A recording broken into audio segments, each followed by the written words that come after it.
entrando y, bueno, darle la bienvenida a todas las que vinieron hasta ahora. La verdad que lindo que estén en este ratito con todos nosotras. La verdad que lo venimos preparando hace bastante. Las chicas vienen laburando un montón. Yo les doy la bienvenida. Hoy cumpleaños Silvia Almazán, ¿eh? Así que cantemos cumpleaños. ¿Cómo les va? Feliz cumple. Muy feliz cumple, compañera. Muchas gracias. Felicidades, felicidades. Hermosa, siempre presente, como en Puerto Madryn. Hermosa, ¿cómo estás, María Clara? Bien, bien, Silvia. Me alegro. Les damos la bienvenida, les agradecemos por estar acá. Por ahora creo que somos todas compañeras. Se anotaron compañeros, compañeres, así que bueno. Pero por ahora somos los que estamos, así que vamos a ir arrancando. Aymar nos estuvo poniendo música mientras tanto, estuvimos escuchando los saludos entre caras conocidas, entre caras no tan conocidas de otros distritos, así que les agradecemos también que estén acá y la participación. Y bueno, esto de que lo tenemos que construir entre todos, todas y todes, así que bienvenido sea que haya gente de otros distritos también. A ver acá. Bueno, como para ir empezando, estuvimos haciendo la convocatoria, ahí en la descripción había algunas preguntas, así que les vamos a explicar más o menos cómo está pensado el conversatorio. Vamos a hacer una presentación como para poner como algunas pautas en común, como más o menos para que entendamos de qué estamos hablando. Muchas de las inquietudes tenían que ver con que no está como socializado el tema, no sabemos mucho a qué se refiere esto. De hecho, una de las consultas que salió en las propuestas como que no quedaba claro sobre qué se trataba, quiénes eran los que estaban invitados a participar, así que vamos a aclarar eso, y después, bueno, tenemos la presencia de unas compañeras que nos van a contar experiencias. Y si podemos, ahí al final vamos a dejar un espacio para que se pueda llegar a generar algún tipo de diálogo y evacuar consultas. Contamos con la participación de Silvia Almazán, que me parece que ya se conectó, ¿no? No la vi todavía, así que le damos las gracias a ella también por estar en este espacio, la bienvenida, y bueno, vamos como para arrancar. Me sale Jessie, ahí se me clava la imagen de Jessie, no sé por qué. Jessie, bueno, ahí vamos. Bueno, la idea es un poquito así, esto de qué es. Feliz cumple para Silvia, sí escuché también, feliz cumple. Gracias por acompañarnos hoy. Bueno, además del día del cumpleaños de Silvia, hoy se cumplen 10 años de la ley de matrimonio igualitario, así que nada, mejor día no nos vino ahí al toque, y justamente de eso vamos a hablar un poquito. Bueno, la idea es así, la 190, el convenio de la 190 de la Organización Internacional del Trabajo, es un convenio que está enfocado sobre la violencia y el acoso en el mundo del trabajo, sobre la eliminación de la violencia y el acoso. De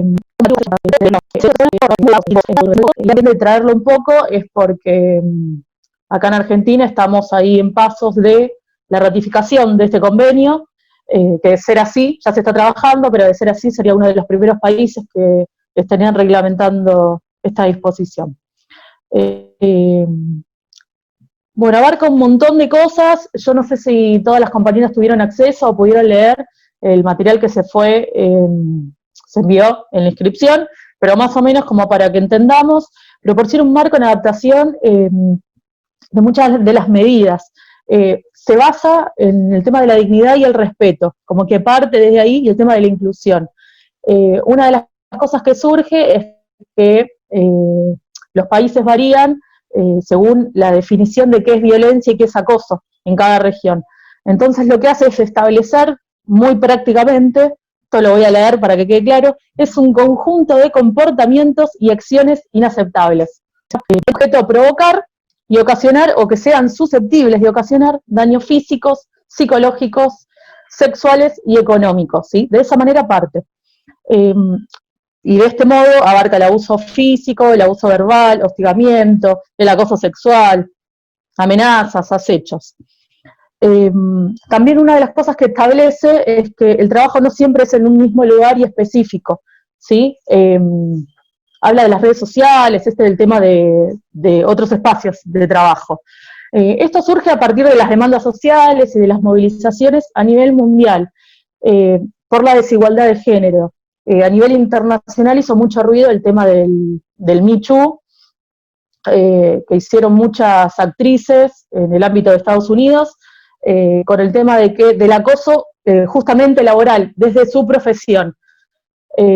Acá en Argentina tenemos hace más de 30 años el Encuentro Nacional de Mujeres, el Ni Una Menos en los últimos años tomó muchísima importancia, los paros de mujeres trabajadoras, esto que el 8M pasó a ser un día de reclamo, basta de regalar flores y chocolate, la importancia que tomó este último tiempo la visibilización de la mujer en el mundo laboral. Tenemos secretarías de género, cada vez más en los sindicatos, tenemos con este nuevo gobierno un ministerio de la mujer. Bueno, abarca un montón de cosas este convenio. Para quienes está enfocado, pensé que era un mensaje para mí, estaba leyendo. Para quienes está enfocado, está enfocado para toda persona que trabaje, tiene un enfoque muy inclusivo, independientemente del tipo de contrato, de que incluye pasantías, voluntariados, empleadores, solicitantes de empleo, independientemente de los sectores, porque abarca los sectores privados y los sectores públicos, la economía formal, la informal, en zonas rurales, en zonas urbanas, muy abarcativo. También una de las cosas que se desprenden es que hay sectores más vulnerables que otros, en este sentido.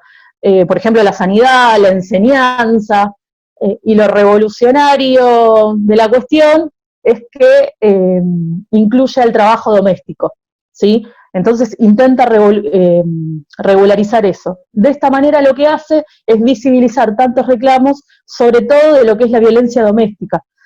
Y también uno de los apartados que hace como importantes es el tema de la violencia doméstica, pero en el trabajo, en el mundo laboral. Esto de que compañeras que vemos por ahí que compartimos espacios de trabajo y vienen con golpes, con marcas, la dinámica privada en cuanto a familiar, cómo repercute en otros ámbitos laborales.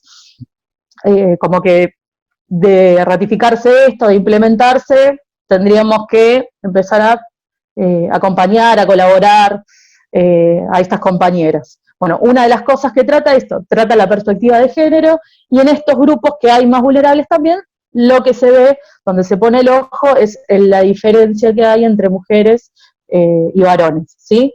Se hace hincapié en el tema de la violencia y el acoso por motivos de género. Bueno, esto decía que de esta manera se visibiliza lo que pasa en el ámbito privado, ¿no?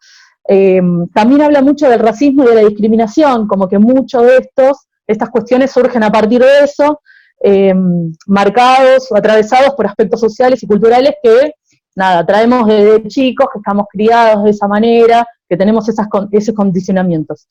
La idea de esto también es un poco visibilizar estas cuestiones que a partir de estos reclamos se vienen viendo, pero regularizarlos de una manera más abarcativa, visibilizarnos, sensibilizarnos frente a estos temas, y también lo que otorga es una especie de formación, que tenemos que estar como al tanto un poco más de esto. De esta manera, esta frase que se viene escuchando, que venimos leyendo mucho, lo personal es político. Pasamos a formar parte en el mundo laboral, esto que decíamos de lo privado no queda en casa. A ver, me perdí el ámbito, me perdí. Bueno, esto que decimos del ámbito privado, al visibilizarlo, necesitamos políticas públicas que acompañen esto, y a eso viene. Ahora vamos a hablar de lo que son las políticas de cuidado también, de que por ahí hubo un par de cuestiones. Está muy relacionado con el tema de género y de las desigualdades que hay en cuanto a género y la jerarquización de los mismos. Que para que no pase esto necesitamos una perspectiva de género, y a eso viene. Esto de la dificultad que tenemos para llegar a altos cargos, en espacios de poderes, de toma de decisiones, que si bien estamos más comprometidas y más participativas, son como espacios más, ¿no?, masculinos, que ocupan por lo menos más compañeros, ¿no? Bueno, en cuanto a esto, una de las cuestiones en cuanto a lo laboral es el tema de la brecha salarial, el tema del acoso, de la violencia, son cuestiones que surgen mucho. Y el tema de los cuidados, que no hay cuidados. En cuanto a esto, y hasta que necesitamos lo de las políticas públicas de cuidado. Como para que se entienda un poquito, por las dudas, las políticas públicas se encargan de generar y de garantizar el bienestar tanto físico como emocional. A eso viene este encuentro. La idea es de que al haber más participación femenina, durante estos últimos años, digamos, la participación femenina en el mundo laboral no fue acompañado por el sistema, y ahora lo que vemos es que hay una sobrecarga laboral, siempre teniendo en cuenta no lo femenino. Las mujeres siempre tenemos más trabajo.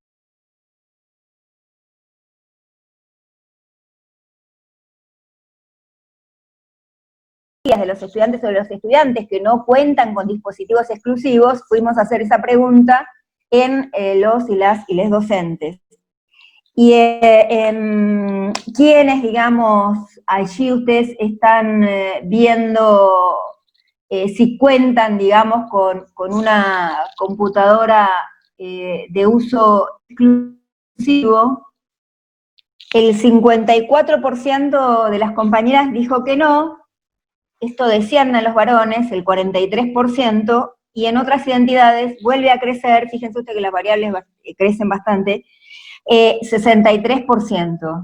Es decir, mayoritariamente las mujeres, o sea, la mayoría de las mujeres no contamos ni con un espacio propio para el trabajo, ni con una computadora de uso exclusivo. Y otras identidades, exactamente lo mismo, es más, son más altos los indicadores, y son menores en los varones. Vamos a seguir a la siguiente. ¿Estamos yendo bien o muy rápido? Aquí la pregunta tenía que ver, siempre relacionaba, ¿no?, el aumento del tiempo dedicado a las tareas docentes durante el aislamiento. El 92% de los docentes encuestados contestó que se había incrementado la jornada laboral durante el aislamiento. Y en relación a las compañeras, el 58% de las mujeres declaró que la jornada había aumentado más de 6 horas. Y en la situación de personas con otras identidades, ese porcentual llegó al 71%. Esto está complementado con otro dato, donde nosotros vamos a ir a mirar si comparte con otro adulto, vamos a la otra, si comparte con otro adulto políticas y acciones de cuidado.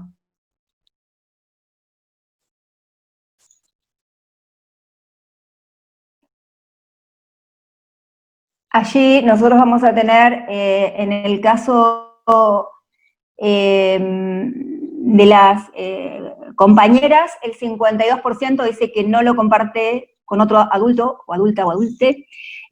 Los varones, un 38% no comparte, es decir que el 62% sí comparte. Y otras identidades plantean que no lo comparten en un 56%.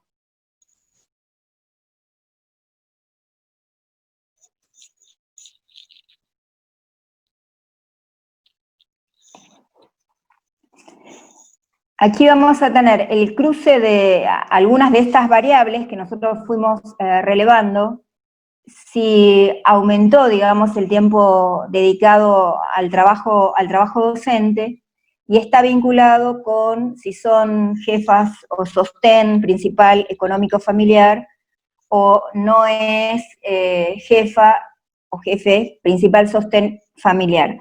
Al interior de si es jefa o jefe de hogar, también nosotros estamos preguntando en el caso de si comparte o no comparte tareas de cuidado. Entonces, el 58% de los que son jefas o jefas de familia y no comparte tareas de cuidado, el 58% dijo que su trabajo docente se incrementó en 6 horas. Y en quien sí comparte tareas de cuidado, el trabajo docente se incrementó, iba a decir, en un 63%.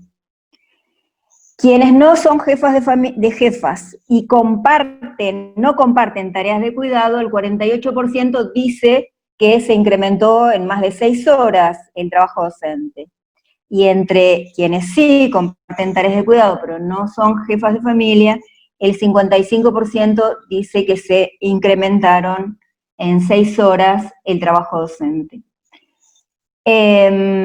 Creo que esa es la última de las diapositivas.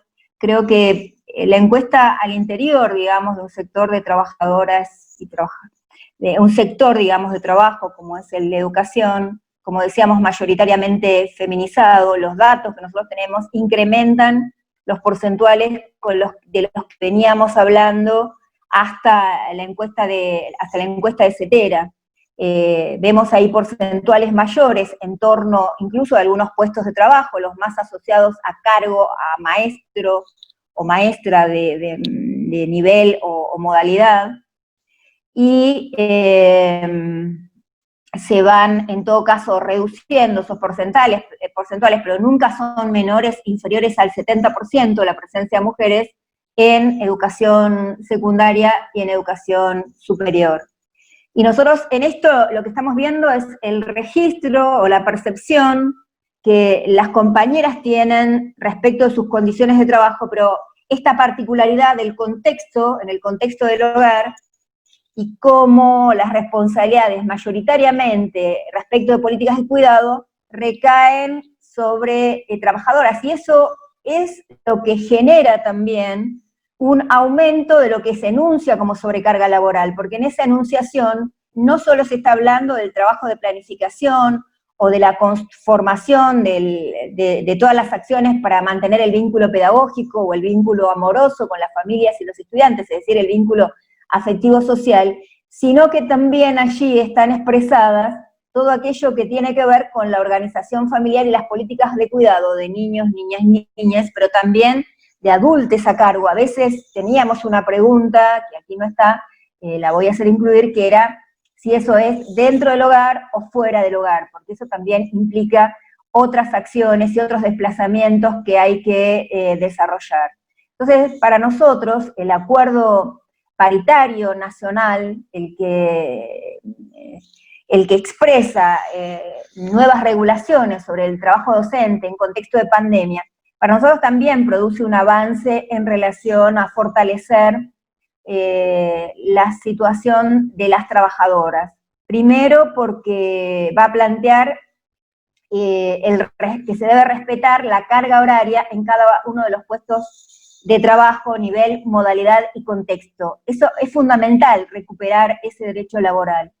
Y la segunda cuestión, que también va a ser un antecedente muy importante para los trabajadores y trabajadoras, particularmente del sector privado y profundamente precarizados, pero es un antecedente importante y ahora les voy a compartir por qué, el derecho a la desconexión, el derecho a la privacidad y el derecho al descanso.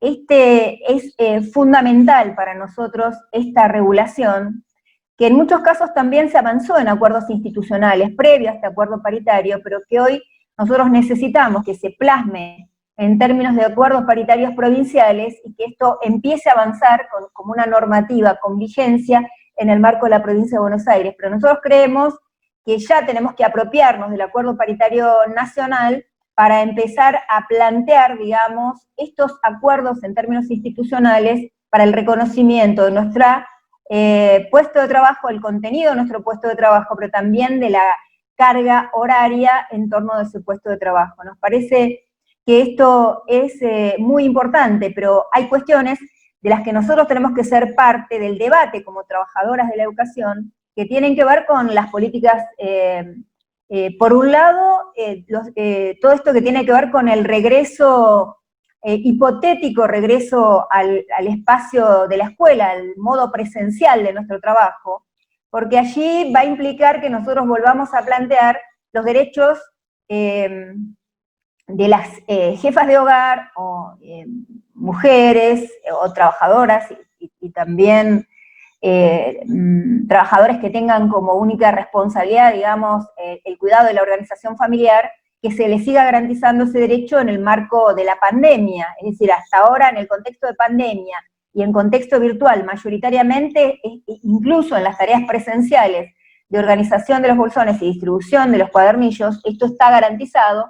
Ahora, en el regreso al trabajo presencial, creemos que tiene que tener esto continuidad, y es una preocupación muy importante de agenda planteada por los compañeros en las reuniones de delegados y delegadas que estamos realizando.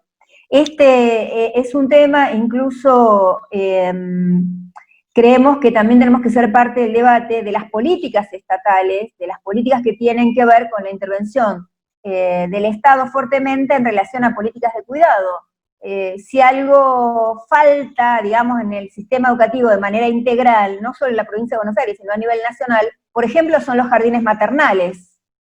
Los únicos jardines maternales que hay están concentrados mayoritariamente en la ciudad de La Plata, los públicos, están vinculados a trabajadores estatales, y en el resto de la provincia son jardines comunitarios o jardines privados, pero no están garantizados, digamos, de manera pública. Además de plantear la integralidad del nivel inicial, creemos que avanza en ese sentido como organizador también de nuestras responsabilidades en ese sentido familiar. Pero es muy importante un logro que nosotros también lo asociamos al lugar de nuestro como trabajadoras o como mujeres, en todas aquellas escuelas secundarias en las que pudimos abrir jardines maternales, también para garantizar que nuestros estudiantes pudieran estudiar y asistir con sus niños, niñas y niñas. Recuerdo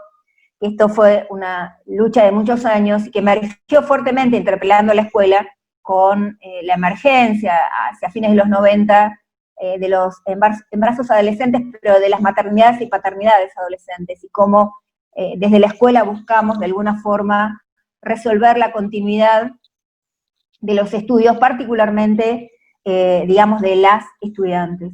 Entonces creemos que esto es muy importante, porque solemos hablar de las políticas de cuidado, en general cuando nos referimos a las familias de nuestros estudiantes, y no solemos tal vez plantearlas en relación a nuestra propia organización familiar y a nuestra propia situación como jefas o principal sostén económico o jefas de hogar, o con políticas exclusivas, digamos, de cuidado familiar, ya sea de niños, niñas, adolescentes, jóvenes o de adultos. Me parece que esta es como temas pendientes en nuestra agenda. Y por supuesto que con la aprobación del convenio 190, que hoy tiene media sanción en la legislatura nacional, y que es parte de un compromiso que expresó el presidente allá en la apertura, en la primera apertura de sesiones legislativas, me parece que también nos pone a repensar como organización sindical nuestra intervención y la visibilidad de aquellas situaciones que tal vez hoy aún estén encubiertas en nuestra propia organización familiar, pero también en nuestra organización laboral, ¿no? Y yo pensaba que los 4 años vividos en el marco del gobierno de Vidal, si hubo políticas de hostigamiento que estaban en el marco, digamos, de este convenio 190, ha habido muchas, como la de los sumarios, por ejemplo, o las persecuciones que hubo en la provincia de Buenos Aires. Y yo quería destacar 2 cuestiones en relación al convenio que los planteó la compañera que hizo la apertura, que tiene que ver con que se reconozcan, o en términos de derecho, las violencias familiares y tengan un marco de respeto en el contexto laboral, ¿no? Como el reconocimiento de las licencias y del mantener su puesto de trabajo, o garantizar otro lugar, digamos, para para ella y sus hijos, para ella, digo, de manera general. Entonces, este tema, y lo otro, que por lo menos me parece también importante, era como entender la extensión del ámbito laboral a también las redes sociales o a los eventos sociales de los que se forman parte. Porque en esta etapa de contexto virtual me parece que tiene como una centralidad muy importante, ¿no? El entender hasta dónde llega la presencia, en todo caso podríamos enunciar de manera general, de la patronal, y hasta dónde es muy importante que se garanticen nuestros derechos. Creo que traté de sintetizar un poco y de relacionar que nosotros analizamos e investigamos o caracterizamos la realidad que nos atraviesa como trabajadoras, fundamentalmente para no solo describir la realidad, sino para construir propuestas de políticas públicas, y que esto se expresen en los ámbitos de paritaria nacional y en los ámbitos de paritaria provincial. Por lo tanto, una vez ratificado en la Argentina a través de la legislación, el convenio 190, que vamos a ser el tercer lugar en el mundo, creo que está aprobado en Uruguay, en Fidschi, y luego va a ser en Argentina. Esto es muy importante, así como lo fue el Acuerdo Paritario Nacional en contexto de trabajo, en contexto pandemia, de avanzada en América Latina, que está inscrito en la OIT y en la Internacional de la Educación. Esto también nos va a parar en términos de trabajadores, trabajadoras, es parte de nuestro movimiento sindical, pero fundamentalmente del movimiento de mujeres, ¿no? de las luchas que se han desarrollado en Argentina y a nivel mundial, de las que nosotros desde esa acumulación nos paramos con fortaleza para que hoy forme parte de la agenda nacional, incluso la presentación, ¿no? que hubo semanas anteriores de políticas en ese sentido.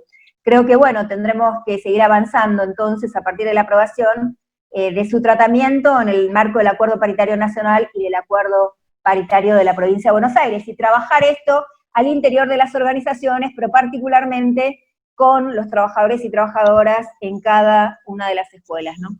Así que, bueno, esto, seguir construyendo rebeldías, que más que nada es un tiempo muy importante, porque la rebeldía principal es invertir este orden social injusto y desigual que nos atraviesa. Creo que ese es el desafío principal que tenemos en el mundo. Si tenemos el objetivo de despatriarcalizar, es nuestra la convocatoria de la lucha por una distribución más justa de la riqueza, es nuestra la lucha que nos convoca a que haya un impuesto a las grandes fortunas y que esos recursos fortalezcan el Estado y haya políticas que se traduzcan en garantizar derechos para las trabajadoras, los trabajadores, les trabajadores, pero fundamentalmente para nuestro pueblo, ¿no? Creo que ahí vamos a seguir construyendo rebeldías organizadas, como dice un gran compañero también. Creo que la CTA fue una de las primeras centrales que toma las políticas de género, además de la presencia de Estela Díaz, también por dirigentes como Hugo Yasky, que es el que plantea siempre lo de las rebeldías organizadas, ¿no? Así que, bueno, desde ese lugar, abrazarlas en esta jornada. Bueno, gracias Silvia, la verdad es un placer escucharte, ahí están todas las palmitas. Por lo claro, por lo contundente, digo, siempre lo importante de escuchar a una compañera como Silvia es que es muy contundente, con datos concretos que nos ayudan a ampliar un poco la mirada, y siempre, bueno, vos lo nombraste al principio, ¿no? Desde esta ternura y desde esta calidez que te caracteriza, porque, bueno, llega ahí como más fuerte, ¿no? Esa potencia que tiene la forma de expresarlo, la forma de contarlo. Quizás algunas de las preguntas que fueron surgiendo en la inscripción previa que hicimos, y las puedo trasladar por aquí, también si quieren hacer algunas preguntas por medio del chat, tenían que ver, yo me pixelo mucho, pero ¿se me escucha bien? Sí, sí. Bien. Sí, tenían que ver con cómo sería, una vez que se dé la ratificación, la aplicación. En realidad, me parece o entiendo, tiene que ver mucho con nuestro trabajo de organización y de cómo vamos a gestionar una vez que eso esté en la política pública. Pero si vos querés por ahí dar un panorama de cómo sería, algunas compañeras, digo, hice esa pregunta global de cómo sería la aplicación del convenio, pero algunos decían, bueno, esto cómo impactaría en la escuela, otras preguntaban en relación a esto que vos mencionaste de los jardines maternales, y de si se iban a poder hacer extensivos algunos espacios de primera infancia que se crearon en el periodo anterior, si por ahí, a partir de la extensión de este convenio, de la profundización de estas políticas, se podían vincular con las políticas de primera infancia o del sistema de protección de niñez, juventud y adolescencia. Digo, la verdad es real que en Argentina hemos avanzado, si bien tuvimos 4 años de retroceso y de parate, en relación a otros países de Latinoamérica tenemos políticas con respecto al sistema de protección integral de niñez. Bueno, hoy iniciamos el conversatorio hablando del matrimonio igualitario, de los 10 años, digo, hay en algunas cuestiones avances. Entonces, con la ratificación de este convenio, bueno, ¿cómo sería esa aplicación y si la vamos a poder vincular con las políticas que ya hemos conseguido, ¿no? Sí, es parte también de lo que nosotros tenemos que seguir debatiendo y produciendo como política pública. Me parece que de las cuestiones que surgen a veces en diálogo con las compañeros y compañeras en las escuelas, la escuela es la referencia principal del Estado en todas las barriadas, comunidades y contextos, y lo ha sido en el tránsito de la pandemia. Es la institución que más regularidad mantuvo como vínculo con las comunidades. Y entonces nosotros decimos, eso es lo que hay que empezar a resolver, porque tiene que haber presencia de otras instituciones estatales. Por eso para nosotros es una mirada multidisciplinaria. Cuando nosotros tuvimos reunión con la subsecretaria, en el Ministerio de Desarrollo de la Comunidad, que tienen bajo su responsabilidad todo lo que tiene que ver con derechos de niños, niñas y adolescentes y jóvenes, lo que le planteábamos era precisamente políticas integrales, y ahí tienen que están las variables, digamos, de las políticas de salud, de las políticas educativas, de las políticas que tienen que ver hoy, que tener presencia más fuerte del Ministerio de Mujeres y Diversidades y Géneros, tiene que ver fundamentalmente las políticas sociales, de qué manera esos organismos concentrados provincialmente empiezan a descentralizarse y a tener presencia territorial.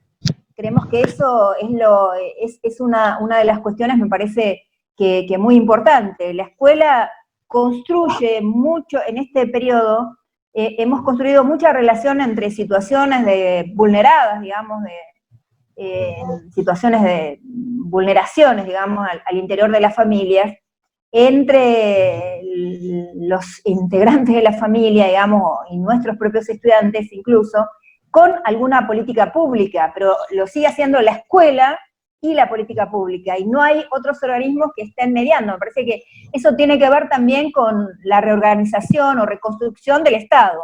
Un Estado en los 4 años anteriores que se iba reduciendo, cada vez más mínimo y más fuerte para representar los intereses de los sectores más concentrados del poder económico. No teníamos ni Ministerio de la Salud. Entonces, creo que en esa mirada el debate es en torno del Estado. Es más, a nivel de la humanidad, hoy en el contexto de pandemia, está debatiendo, o nosotros promovemos que se debata, si lo que priman en todos los procesos y políticas son las lógicas y el orden del mercado, o va a primar las lógicas del Estado, porque en las lógicas del Estado incidimos e intervenimos y queremos ser protagonistas activos. Entonces, estas son, me parece que las cuestiones que incluso tienen que formar parte a la hora de pensar las políticas de cuidado, y para pensarlas integralmente tenemos que también construir consensos en torno de la implementación integral de la ESI, porque no es ni nada más ni nada menos que debatir qué procesos de humanización se van constituyendo desde la escuela, porque no es ni más ni nada menos que eso. ¿Cómo nos hacemos más humanos? Porque pensar la igualdad pensar o avanzar en contra de las desigualdades, o de las injusticias, o del racismo, de la discriminación, de la xenofobia, y de todas las diferenciaciones posibles. Nos están hablando de la constitución y la conformación de subjetividades en procesos más humanizantes, y la escuela es parte de eso, y la escuela tiene que ser parte de eso. Y a veces hay contradicciones que pueden ser resueltas más sencillamente, a veces parecen aparecer como contradicciones de la didáctica o de la teoría de la pedagogía, pero son diferencias ideológicas. Entonces, ese es el debate en el que nosotros tenemos que poder profundizar desde la escuela. Me parece que ahí entonces empezamos, digamos, a poder generar consensos en torno de una agenda que piense y construya y fortalezca el lugar de las mujeres y todas las identidades, de las trabajadoras y les trabajadores, desde un lugar protagónico y con derechos que tienen que ver con derechos de este siglo XXI. Nosotros no podemos pensar a los y les trabajadores con variables y coordenadas de concepciones del siglo XIX ni del siglo XX. Ya, eso creo que es como, más que nada, cómo vamos anticipando ese escenario, porque la anticipación y la disputa del escenario nos pone en movimiento y dinamiza las acciones para concretizar esa agenda, ¿no? Necesitamos integralmente jardines maternales, espacios articulados con políticas sociales, necesitamos también resolver, por ejemplo, al interior del propio sector de trabajadores y trabajadoras, algunas desigualdades salariales que se dan, discutir o analizar el puesto y el contenido de nuestro puesto de trabajo. Hay como una agenda bastante extensa en ese sentido, ¿no? Y democratizar la escuela, el punto central es la democratización del Estado, del sistema educativo y de la escuela. Democratizar significa amplificar los espacios de manera colectiva donde discutimos las políticas estatales, pero además donde las definimos, no solo las discutimos. Nosotros queremos definir también, tener incidencia en la definición de las políticas estatales.